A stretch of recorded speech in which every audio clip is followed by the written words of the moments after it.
ഓടിക്കൊണ്ടിരുന്ന മഹീന്ദ്ര ഥാർ ജീപ്പിന്റെ പുതുപുത്തൻ ടയർ. ഈ ടയർ ഇനി ഉപയോഗിക്കാൻ പറ്റില്ല.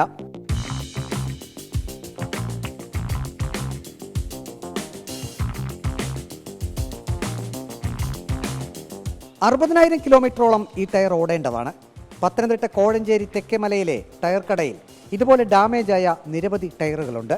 പല വാഹനങ്ങളുടെയും ടയർ ഇങ്ങനെ ഓട്ടത്തിൽ വിണ്ടുകീറി വാഹന ഉടമ കടയിലെത്തുമ്പോൾ പുത്തൻ ടയർ കച്ചവടക്കാരന് വിൽക്കാം. ടയർ കച്ചവടക്കാർക്ക് ലാഭമാണ്. പക്ഷേ കടയുടമയും ജോലിക്കാരും പറയുന്നു, ഒരു വാഹന ഉടമയ്ക്കും ഈ ഗതി വരരുത്. ഈ ടയറുകൾക്ക് എന്തായിരിക്കും സംഭവിച്ചത്? തെക്കേമലയിലെ ഈ ടയർ കടയിൽ നിന്നും 1.5 കിലോമീറ്റർ ദൂരെ ഒരു പാലമുണ്ട്. തിരുവല്ല കുമ്പഴ സംസ്ഥാന പാതയിലെ കോഴഞ്ചേരി പാലം. പാലത്തോട് ചേർന്നൊരു നടപ്പാലമുണ്ട്. നടപ്പാലം പാലത്തിൽ ഘടിപ്പിച്ചിരിക്കുന്നത് ഇരുമ്പ് ആംഗ്ലെയർ സംവിധാനത്തിലൂടെയാണ്. പാലത്തിന് വീതി കുറവായതിനാൽ ഇരുവശത്തു നിന്നും ഒരേ സമയം വാഹനങ്ങൾ വരുമ്പോൾ റോഡരികിലുള്ള ഇരുമ്പ് ആംഗ്ലെയറിന്റെ ഈ കൂർത്ത ഭാഗങ്ങളിൽ ടയർ കയറും. ടയർ വിണ്ട് കീറും. പുതിയ ടയർ വാഹന ഉടമയ്ക്ക് വാങ്ങേണ്ടി വരും. മാസത്തവണയായി തുക അടയ്ക്കാമെന്ന വ്യവസ്ഥയിൽ പുത്തൻ ടയർ വാങ്ങുന്ന സാധാരണക്കാരുണ്ട്. ടയർ വാങ്ങി 2ാം ദിനം പാലത്തിൽ കൂടി സഞ്ചരിച്ച് ടയർ വിണ്ട് കീറുമ്പോൾ തങ്ങളുടെ കടയിലാണ് ടയർ വാങ്ങാൻ വാഹന ഉടമകൾ എത്തുക.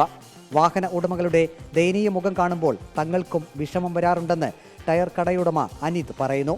തങ്ങൾക്ക് ടയർ വിറ്റുള്ള ലാഭം വേണ്ട, എത്രയും പെട്ടെന്ന് പാലത്തിലെ അപകടാവസ്ഥ മാറ്റണം. നമ്മൾക്ക് ഇത് ശരിയാക്കണമെന്നാണ് കൂടുതലും അഭിപ്രായം. കാരണം നമ്മൾ കച്ചവടം ചെയ്താൽ പോരാ, കസ്റ്റമറിനെ നമ്മൾ ബാക്കിയോട് നോക്കണമല്ലോ. അവരും പൈസ ഇല്ലാത്തവരായിരിക്കും ചിലപ്പം പൈസ മുടക്കി എടുക്കുന്നത്. ചിലർ നമ്മൾ EMI കൊടുക്കുന്നുണ്ട്. അപ്പോൾ EMI ഇട്ട് ടയർ മേടിച്ചിട്ട് 2ാമത്തെ ദിവസം ഇതുപോലെ പൊട്ടിയിട്ട് ഒന്നും ചെയ്യാതെ നമുക്കൊന്നും ചെയ്ത് കൊടുക്കാൻ പറ്റത്തില്ല. ചിലപ്പോൾ ആ ടയറിനൊന്നും ചിലപ്പോൾ വാറണ്ടി കാണത്തില്ല. അപ്പോൾ അങ്ങനെയൊക്കെ വരുമ്പോൾ ഒന്നും ചെയ്യാതെ കസ്റ്റമറിൻ്റെ കരച്ചിൽ കാണേണ്ടി വരും. നമ്മൾ കോഴഞ്ചേരി പാലത്തിലുള്ള പ്രശ്നമാണ്. കോഴഞ്ചേരി പാലത്തിന് സമീപം പഞ്ചർ കട നടത്തുന്നവരുടെയും വർക്ക്ഷോപ്പ് നടത്തുന്നവരുടെയും അഭിപ്രായം ഇത് തന്നെയാണ്. പ്രശ്നം എന്താണെന്ന് വെച്ചാൽ ഇപ്പോഴത്തെ ലോറികൾ അറിയാമല്ലോ, ടോറസ് ലോറികൾ, അതുപോലെ തന്നെ അതർ സ്റ്റേറ്റിൽ നിന്ന് വരുന്ന വലിയ വീതി കൂടിയ ബസ്സുകൾ, അങ്ങനത്തെ വണ്ടികൾ വരുമ്പോൾ ഈ കാറുകൾ കൂടുതലായിട്ട് സൈഡ് ഒതുക്കേണ്ടി വരും.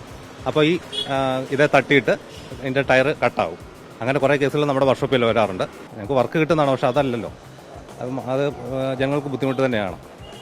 ടയർ കട്ടായി പോകും, ഡാമേജ്. ചിലപ്പോൾ പുതിയ ടയറായിരിക്കും. അപ്പോൾ ടയർ കട്ടായ വാറണ്ടി കിട്ടത്തില്ല. അങ്ങനെയുള്ള പ്രശ്നങ്ങളൊക്കെ ഉണ്ട്, കസ്റ്റമേഴ്സ് പറയാറുണ്ട്. അല്ല, ചിലർക്കേ അറിയത്തുള്ളൂ, ചിലർക്ക് അറിയത്തില്ല. അവരവിടുന്ന് പാലം കയറി ഇപ്പുറത്ത് ഇറങ്ങി കഴിയുമ്പോഴാണ് കാറ്റ് അന്നേരം പോവും. പിന്നെ അവിടെ നിന്ന് ചെറിയ ഉരുട്ടി വെളിയിൽ കൊണ്ടുവരും. എന്തോ പറ്റിയെന്ന് അവർക്കും അറിയത്തില്ല. വള്ളക്കാല് ആ ആംഗ്ലെയർ തട്ടുന്നത് നന്നാക്കിയ വണ്ടിക്കാർക്ക് പ്രയോജനമാണ്. റോഡിലേക്ക് ഇറങ്ങി നിൽക്കുന്ന രീതിയിൽ ഇരുമ്പ് ആംഗ്ലെയർ ഘടിപ്പിച്ചത് ഏത് എഞ്ചിനീയറുടെ ബുദ്ധിയാണെന്നാണ് ടയർ കടക്കാരും വർക്ക്ഷോപ്പുകാരും ചോദിക്കുന്നത്. അധികൃതർ ഉത്തരം പറയട്ടെ അല്ലേ?